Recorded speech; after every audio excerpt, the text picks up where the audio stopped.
As I have discussed in the past, the 2008 Clone Wars animated series and its tie-ins will be included or omitted on a case-by-case basis. In the case of Aayla Secura, I can admit that most of my issues with her portrayal are mere personal quibbles, and that the date of Anakin Skywalker's knighthood and whether or not he had an apprentice really isn't pertinent to Secura's storyline. That being said, the less said about Dark Disciple, the better. In addition to TCW and its various tie-ins, my analyses of Aayla Secura will be drawn from her appearances in the Star Wars prequel trilogy and its tie-ins, the 2003 Clone Wars microseries and its tie-ins, and the Star Wars Republic comic series, among several others. As for Komari Vosa, my analyses of her will be drawn from her primary appearance in the Star Wars Bounty Hunter video game, the Jango Fett Open Seasons comic miniseries, the expanded universe novels Darth Plagueis and Maul Lockdown, along with her entry on the StarWars.com databank and her RPG character sheet presented on the Wizards of the Coast website. Background information on both characters and the overall setting will be drawn from The Essential Guide to the Force, The New Essential Chronology, The New Essential Guide to Weapons and Technology, Lightsabers, A Guide to Weapons of the Force, and The Jedi Path, obviously among many others. Komari Vosa, the fallen Jedi leader of the Bando Gora cult, and Aayla Secura, Jedi Knight and Republic General. If these two victims of Jango Fett's legacy were to meet in battle, who would win? Let's begin.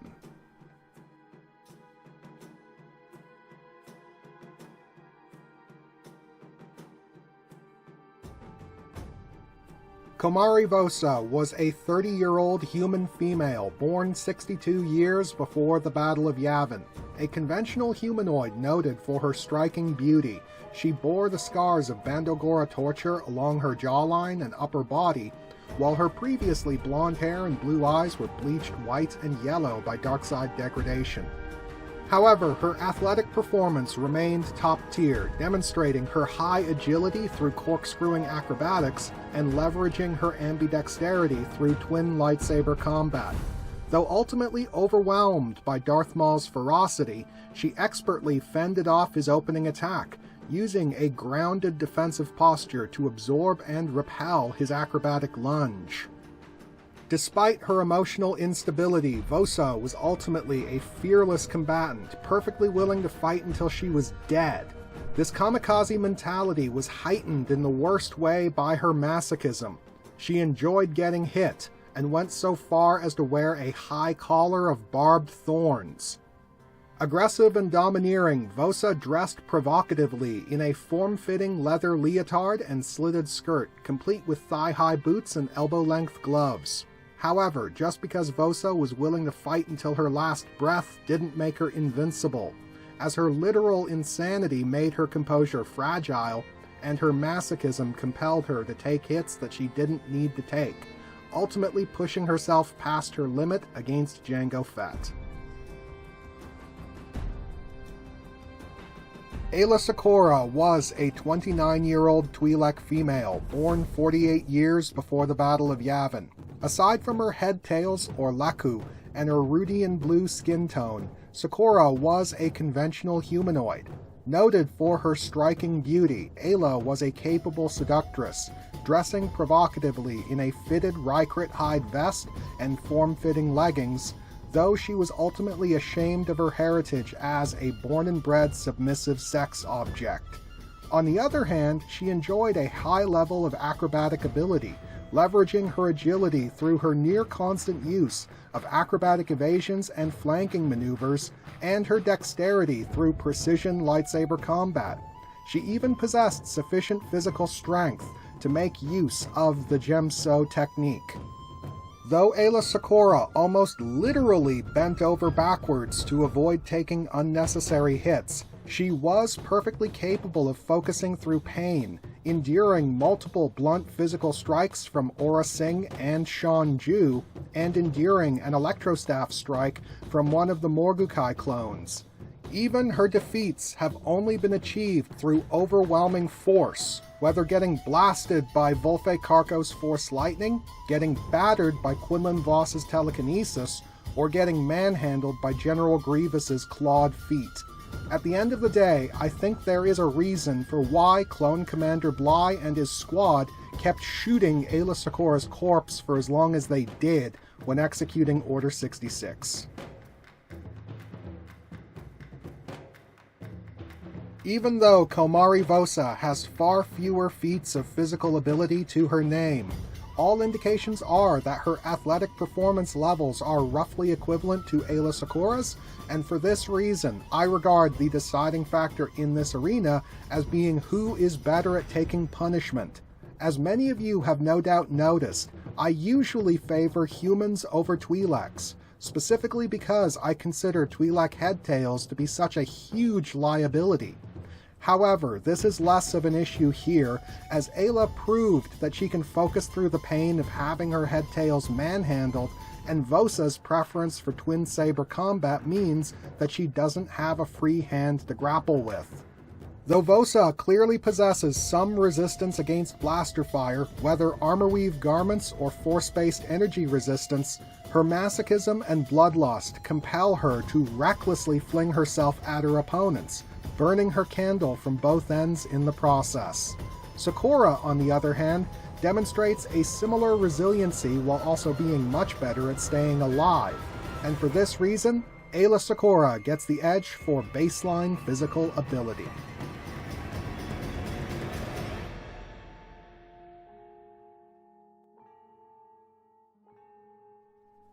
The lightsabers that Asajj Ventress wielded as Count Dooku's enforcer during the Clone Wars were originally constructed by Komari Vosa, collected from her corpse after her defeat at Jango Fett's hand.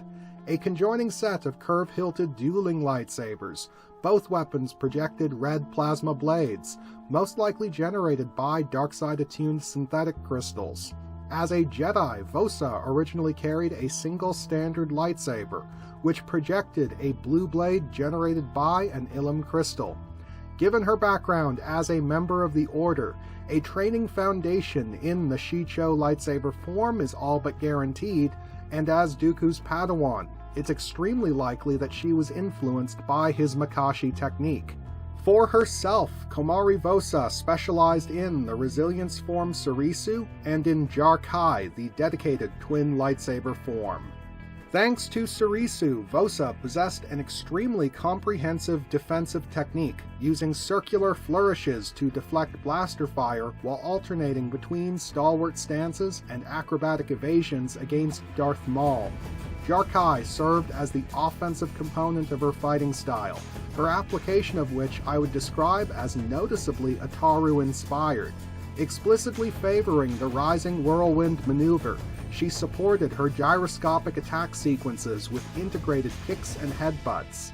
Despite the overall defensive nature of her style and her occasional use of the Sun Gem Mark of Contact, Komari Vosa fought with reckless abandon and vicious sadism, favoring scissoring decapitations and disemboweling strikes while specifically targeting existing injuries.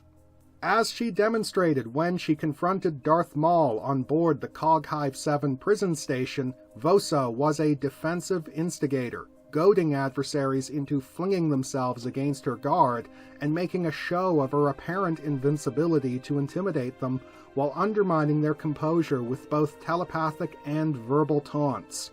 When pressed, she resorted to diversionary tactics, blasting Maul with force-thrown surgical instruments, or keeping Jango Fett at arm's length with a roving retreat through the Bando Gora Citadel on Kolma. Though her madness and arrogance made her genuinely fearless, Vosa's easily bruised pride left her easy to manipulate and provoke. When confronting Jabba the Hutt via holocom, Vosa was driven over the edge almost immediately by some choice words concerning her former master Dooku. When engaging Jango Fett directly, her overly aggressive conduct compromised her defensive technique and left her exposed to his array of barbaric weapons.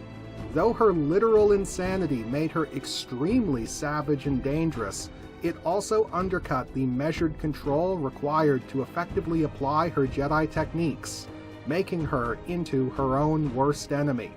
Despite cutting down 20 Mandalorians on Galadran, Komari Vosa was ultimately gunned down by a lone Mandalorian in the heart of her own citadel. Aayla Secura was armed with a standard lightsaber, 26.6 centimeters long, 4.5 centimeters thick, and composed of durasteel. The weapon was designed for easy maintenance and was fitted with a blue-hued Ilum crystal. Occasionally, she took up an additional green-bladed lightsaber, also of standard design. Like Komari Vosa, Secura's background as a member of the Jedi Order guarantees an overall training foundation in the Shicho lightsaber form, though her training under Quinlan Vos took her development in a radically different direction. Aayla devoted herself to the aggression form Ataru and supported this core technique with a full comprehension of the Perseverance form, practicing both Shien and Gemso. In essence, Aayla Secura employed Form 4's full range of elaborate movements and techniques with the focused efficiency and power of Form 5, completely blending the two. Though perfectly capable of sustaining high-output Saber Swarm assaults, she pursued single-stroke takedowns, wasting not a one of her graceful circular cuts. For defense, she favored two-handed blocks and was proficient with guided blast deflection, occasionally adopting the reversed grip. The Suma rotations were expressed through her near-constant use of acrobatic evasions and flanking maneuvers, with Ataru serving as the basis for her skills with twin-saber combat and hand-to-hand combat. Though perfectly willing to dismember or impale unyielding targets, she generally favored non-lethal takedowns, having made use of the Shim, Chomai, and Chosun marks of contact. As a field operative, Aayla Secura was typically dropped cold into fights, whether getting ambushed by Morgukai on several occasions, knowingly walking into Aurra Singh's trap on Deveron, or navigating the hazardous battlefield of Alzok III in pursuit of Asajj Ventress. As she rarely had the luxury of planning or preparation, her tactics emphasized adaptability, subversion, and teamwork. She worked around her Cortosis-disabled lightsaber against Bok, provoking him with verbal taunts before force-pushing him into a laser gate, and reinforced Quinlan Vos with battle meditation during his duel with Sora Bulk. As her flexibility allowed her to handle almost any situation or opponent, Aayla Secura has only been overcome by sheer overwhelming force on the part of the enemy.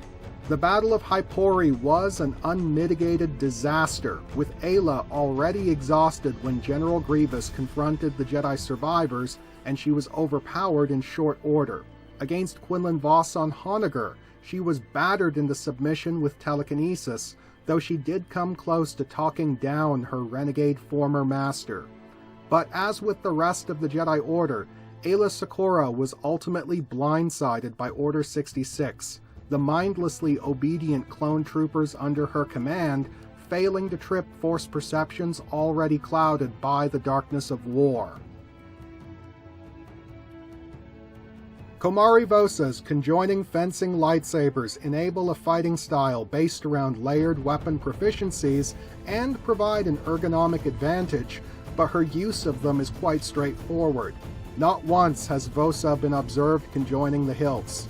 Furthermore, though Aayla Secura's extra lightsaber almost never comes up, it proves that she is familiar with twin saber combat.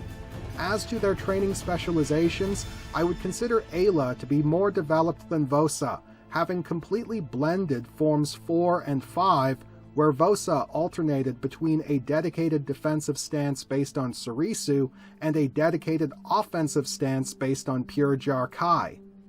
On the one hand, I believe that Komari's Surisu defense would be effective against Aayla, as the Jedi's measured fighting style is still rather conventional, and she isn't capable of matching Darth Maul's ferocity. The problem is that Vosa's rising whirlwind assaults came at the expense of her defensive technique, her wild movements ultimately falling into predictable patterns. Not only was Aayla highly experienced at delivering fatal counters against reckless opponents, she also had experience contending with Asajj Ventress, who employed a very similar fighting style with the exact same weapon set. The fact that Komari Vosa follows a consistent tactical playbook is something that I regard as a liability, as Aayla Secura's extensive combat experience leaves her perfectly optimized to subvert it. Both are adept at using the terrain and employing psychological warfare, but Aayla is better at thinking on her feet, where Vosa's composure tends to crumble with her plans. Komari Vosa's sophisticated weaponry, advanced skill, and fearless determination do her credit, but madness is ultimately a poor substitute for discipline. Aayla Secura gets the edge as a martial artist and lightsaber duelist.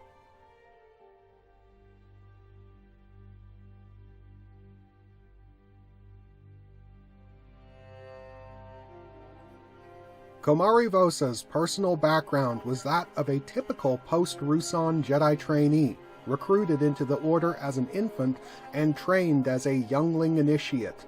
As Dooku's Padawan, she was a promising talent and trained as a Jedi Guardian. However, her emotional instability and infatuation with her master prompted the Jedi Council to end her training. In response, the enraged Vosa elbowed her way into the Jedi strike team sent to confront the Bando Gora cult on Balthazar.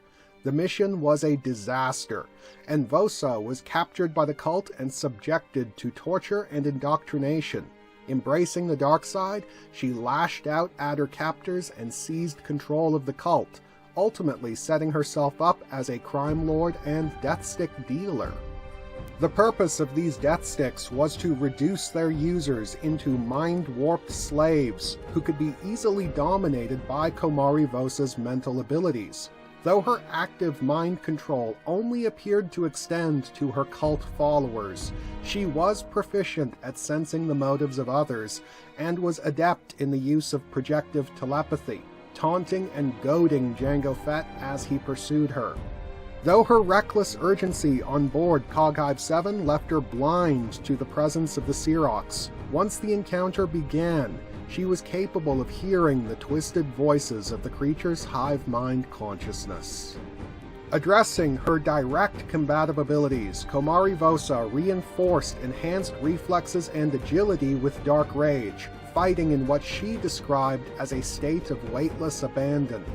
Though the ability to shrug off blaster fire is typically nothing more than a gameplay mechanic, Vosa's combat dialogue suggests that her energy resistance is very real, which points to a likely aptitude with low-level Tutaminis. Alternatively, Vosa is confirmed to carry a Force Talisman, and though its effects are unknown, one of the uses of such artifacts is to project protective Force shields around their bearers.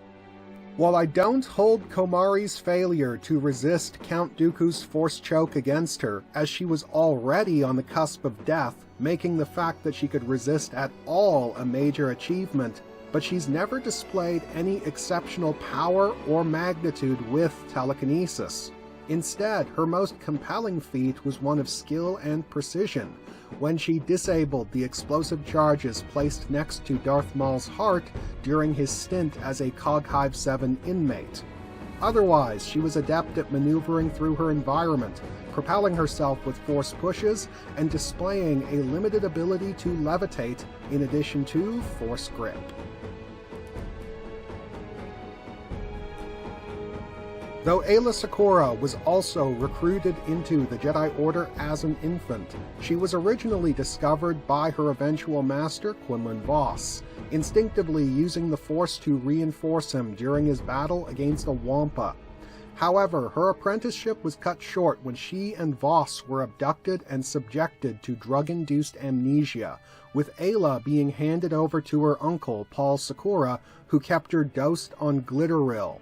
Almost immediately afterwards, she was mentally enslaved by the ancient Anzadi Dark Jedi Volfi Karko, who used her as his enforcer on Kifex. Eventually shaking off his influence, Aayla rejoined the Jedi Order, completing her training as a Guardian and receiving her knighthood. A major component in her retraining were inward meditations guided by Plo Koon's telepathy to recover and reorganize her memories. In addition to this experience, being dominated by Carco was no doubt a major incentive to develop her mental fortitude, Aayla being directly credited with an understanding of battle mind. This self-discipline extended into her use of Force Cloak, placing herself outside the perceptions of others by emptying her mind, eluding a pack of Quora on Deveron, and evading detection by Sora Bulk on Anzat. A constant throughout her career was her close Force bond with Komari Vosa, which Aayla used to coordinate with him on numerous occasions, and to reinforce him with battle meditation during his duel with Sora Bulk. Moving on to her direct combative abilities, Force-enhanced agility and reflexes were Aayla Secura's bread and butter. She backed this up with a basic proficiency with healing techniques, notably reviving Quinlan on Kintan. Furthermore, she was capable of deflecting blaster bolts with Tutaminus, but whether or not she could accomplish the same against Force Lightning is in question. An extremely capable telekinetic, Aayla regularly employed Force pushes to scatter enemy formations, notably hurling the Morgukai Bok into a laser gate on Seleucami, and Force pulls to retrieve items and weapons, which allowed her to blindside Shanju in the Kavamina Minor base. Alongside Quinlan, she executed a long-range lightsaber throw against Bok and his father Seer on Kintan, and distracted Aura Singh by force blasting a flurry of dirt and gravel into her eyes. Furthermore, Aayla was ruthless enough to use Force Choke as an intimidation tactic against the traitorous Deveronian senator Vien Sai Malak. However, Aayla Secura failed to pull her lightsaber from the superhuman grip of Shanju's deadly hands, and she was conclusively overpowered by Quinlan's telekinesis on Honoghr.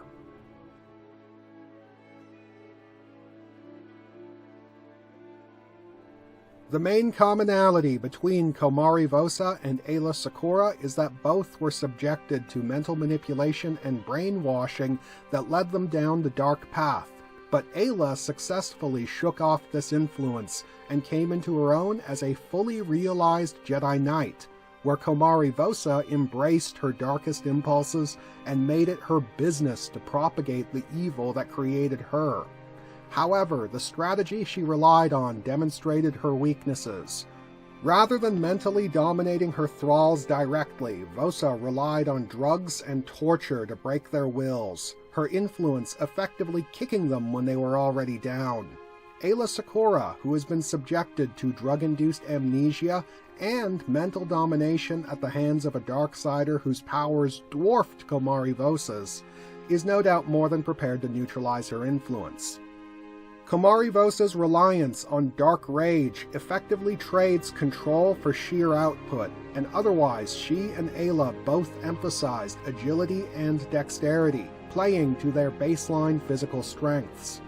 Force Heal reinforces Secura's avoidance strategies, allowing her to treat her own wounds in the field, where Vosa's energy resistance merely blunted the blaster fire she took, and clearly wouldn't be viable against a lightsaber. As to their respective telekinetic abilities, Vosa's certainly powerful and skilled enough to contend evenly with Secura, but the Jedi ultimately possesses both a broader range of applications and a greater willingness to use her powers proactively, where Vosa treated them as a fallback option, a diversionary tactic. I regard the differences between the two as Force wielders to be the same as the differences between the two in every other area. Aayla Secura effectively does everything that Komari Vosa does, only better, while also successfully avoiding all of Vosa's pitfalls, and all of this in spite of Vosa's advantages and her own disadvantages. Vosa does not have to protect vulnerable headtails. She is armed with a versatile and ergonomic weapon set, and she reinforces her powers with a Force talisman. However, Secura is much better at avoiding hits, has a much stronger core lightsaber technique, and possesses both the experience and power set to neutralize Vosa's abilities. As I see it, the closest analog to a hypothetical battle between Komari Vosa and Aayla Secura would be Secura's confrontation with Aurra Sing on Deveron. Vosa's weapon set, developed skill, and underhanded approach would give her an initial advantage, enough to give Aayla some trouble, but as the fight continued on, the cracks would start to show. Just as with Sing, Ayla's common background as a victim of brainwashing would allow her to sink her own psychological hooks into Komari, undercutting her defense and tact by stoking her frustration and shame. Vosa's pride and despair would drive her to fight until the bitter end, but despite this, I believe that there is a significant chance that Aayla may subdue her without killing her, just as she did with Aurra Sing.